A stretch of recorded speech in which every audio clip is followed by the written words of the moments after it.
ನಿಮ್ಮ ಮಗನಿಗೆ ಬುದ್ಧಿ ಹೇಳಿ ಮಲ್ಲಿಕಾರ್ಜುನ್ ಖರ್ಗೆ ಅವರೇ. ಬಿಜೆಪಿಯಿಂದ ಪ್ರಿಯಾಂಕ್ ಖರ್ಗೆ ರಾಜೀನಾಮೆಗೆ ಒತ್ತಾಯ. ರಾಜ್ಯದಲ್ಲಿ ಭಾರಿ ಸದ್ದು ಮಾಡುತ್ತಿರುವ ಕಲಬುರಗಿ ಗುತ್ತಿಗೆದಾರ ಸಚಿನ್ ಪಾಂಚಾಳ ಸಾವಿನ ಪ್ರಕರಣದಲ್ಲಿ ಸಚಿವ ಪ್ರಿಯಾಂಕ್ ಖರ್ಗೆ ಅವರ ಹೆಸರು ಕೇಳಿ ಬಂದಿದ್ದು, ಪ್ರಿಯಾಂಕ್ ಖರ್ಗೆ ರಾಜೀನಾಮೆ ಕೊಡಬೇಕೆಂದು ವಿರೋಧ ಪಕ್ಷ ಪಟ್ಟು ಹಿಡಿದಿದೆ. ಪ್ರಿಯಾಂಕ್ ಖರ್ಗೆ ರಾಜೀನಾಮೆ ಕೊಡುವ ಅವಶ್ಯಕತೆ ಇಲ್ಲ ಎಂದು ಸಿಎಂ ಸಿದ್ದರಾಮಯ್ಯ ಪ್ರಿಯಾಂಕ್ ಅವರನ್ನು ಸಮರ್ಥಿಸಿಕೊಂಡಿದ್ದಾರೆ.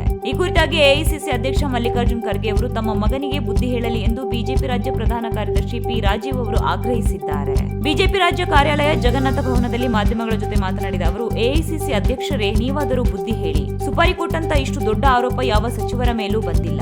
ಆರೋಪ ಮುಕ್ತನಾಗುವವರೆಗೆ ಸಚಿವನಾಗಿ ಮುಂದುವರಿಯುವುದು ಬೇಡ ಎಂದು ನಿಮ್ಮ ಮಗನಿಗೆ ನೀವಾದರೂ ಬುದ್ಧಿ ಹೇಳಿ ಮಲ್ಲಿಕಾರ್ಜುನ್ ಖರ್ಗೆ ಅವರೇ ಎಂದು ಬಿಜೆಪಿ ಒತ್ತಾಯಿಸಿದ್ದು, ನಾವು ಪ್ರಿಯಾಂಕ್ ಖರ್ಗೆ ರಾಜೀನಾಮೆ ಕೊಡುವವರೆಗೂ ಸುಮ್ಮನೆ ಕೂರುವವರಲ್ಲ ಎಂದು ಕಟುವಾಗಿ ಹೇಳಿದೆ. ಬಿಜೆಪಿಯವರು ಸರಿಯಾಗಿ ಡೆತ್ ನೋಟ್ ಓದಿಲ್ಲ ಎಂದು ಕಾಣುತ್ತದೆ. ಡೆತ್ ನೋಟ್ ಅಲ್ಲಿ ನನ್ನ ಹೆಸರು ಉಲ್ಲೇಖವಾಗಿಲ್ಲ, ನಾನೇಕೆ ರಾಜೀನಾಮೆ ಕೊಡಲಿ ಎಂದು ಪ್ರಿಯಾಂಕ್ ಖರ್ಗೆ ತಿರುಗೇಟು ನೀಡಿದ್ದಾರೆ. ಇದು 1 ಮಿನಿಟ್ ಪೊಲಿಟಿಕ್ಸ್.